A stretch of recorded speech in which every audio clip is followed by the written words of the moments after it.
Salut tout le monde, je m'appelle Nurgeldi, je viens de terminer ma troisième année de médecine humaine à l'Université de Genève et dans cette vidéo je vais vous présenter quelques conseils pour l'examen de fin de première année.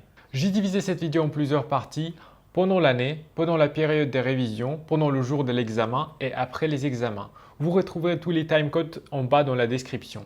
Commençons par les conseils pour toute l'année. À propos de ce sujet, je n'ai qu'une chose à vous dire, c'est de faire des QCM et éventuellement des examens si vous avez les moyens. La capacité de répondre au QCM ne va pas venir magiquement le jour de l'examen, il faut l'entraîner. Il faut l'entraîner pendant toute l'année de manière répétitive.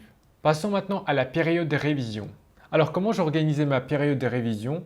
Alors moi je l'ai organisée de façon assez simple. Le matin et l'après-midi j'ai révisé la SMB, fin d'après-midi j'ai révisé la PSS et le soir j'ai révisé la SFO.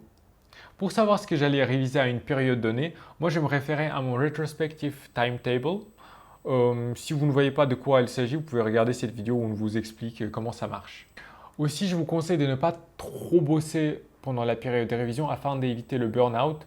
Moi-même, je le senti que le burn-out allait venir puisque je bossais initialement vers 10-11 heures, mais après j'ai réduit à 8 heures par jour puisque je savais que je ne pouvais pas tenir ce rythme pendant longtemps.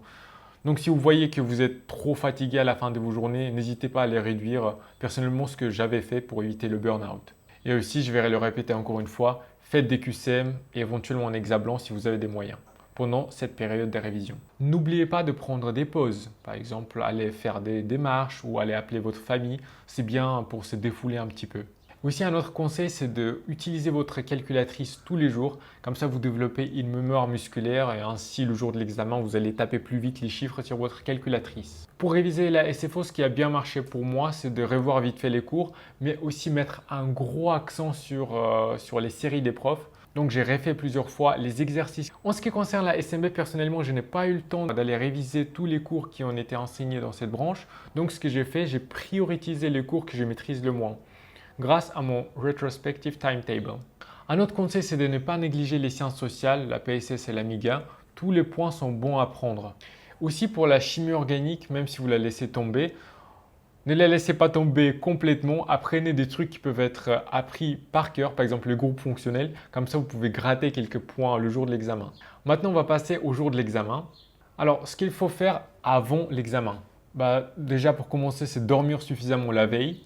Aussi, je conseille de prendre 2 calculettes, non programmables bien sûr, le jour de votre examen, puisque je trouve que ce serait assez con si vous ne réussissez pas votre examen de la SFO, juste puisqu'une calculatrice est a planté et vous n'aviez pas une deuxième pour le secours. Aussi, je conseille de préparer vos habits la veille et mettez des habits confortables, pas besoin de mettre un cravate costard par exemple.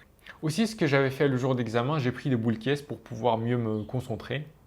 Le jour de l'examen, le matin, vu que l'examen normalement c'est l'après-midi, je n'ai pas révisé, juste j'ai revu vite fait mes cartes en qui étaient prévues pour ce jour, mais hormis ça, je n'ai rien révisé. Mais si vous sentez que vous avez besoin de réviser, révisez. Si vous n'avez pas besoin de réviser, vous ne révisez pas. Après, sur ce point, c'est assez contradictoire. Il y en a qui aiment bien réviser juste avant l'examen. Moi, j'aime pas personnellement, puisque ça me perturbe plus qu'autre chose. Et de toute façon, j'étais assez stressé le jour de l'examen, donc même si j'ai révisé, je n'allais pas retenir aussi bien. Aussi, c'est bien de réfléchir à la nourriture qu'on va manger juste avant l'examen et qu'on va prendre avec soi à l'examen. Je vous conseille de prendre quelque chose qui n'est pas croquant le jour d'examen, par respect à vos collègues qui vont faire l'examen dans la même salle que vous. Personnellement, j'ai pris des madeleines. Et je vous conseille également de ne pas tester de nouveaux trucs avant l'examen, nouveaux plats, nouvelles boissons, afin d'éviter des problèmes digestifs impromptus. Maintenant, on va passer pour les astuces pendant l'examen. Je vous conseille de commencer par des questions que vous trouvez faciles, pour la SFO notamment. J'ai commencé personnellement par la chimie générale. Le fait de commencer par quelque chose qui était facile pour moi, ça m'a mis bien à l'aise et comme ça m'a mis en confiance. Et ça m'a mis cet élan de confiance qui m'a permis de bien répondre aussi à d'autres questions que je trouvais un peu plus dures. Donc je pense que c'est bien de commencer par des matières que vous trouvez plus faciles que d'autres. Ok, maintenant on va passer pour quelques astuces après chaque examen. Après chaque examen, focalisez-vous sur le prochain examen à venir. Voilà, l'examen que vous venez de faire, il est fait, vous ne pouvez plus modifier, vous ne pouvez plus rien faire. Voilà, il est fini, ce chapitre-là, il est fini. Et focalisez-vous, mettez toutes vos forces et concentrez-vous sur le prochain examen à venir. Et c'est très important de se faire plaisir après chaque examen. Personnellement, j'ai commandé de la bonne bouffe que j'aime bien. J'ai commandé des sushis, je crois. Et j'ai bien mangé après chaque examen pour me réconforter, pour me donner du mental. Et l'astuce finale, après le dernier examen, allez fêter et profiter de la liberté et profiter de votre été. Merci d'avoir regardé jusqu'à la fin. Si vous l'avez apprécié, mettez un like, abonnez-vous. Vous pouvez checker une de mes autres vidéos juste là. N'hésitez pas à proposer des idées pour d'autres vidéos à venir. Et moi, je vous dis à la prochaine. Peace!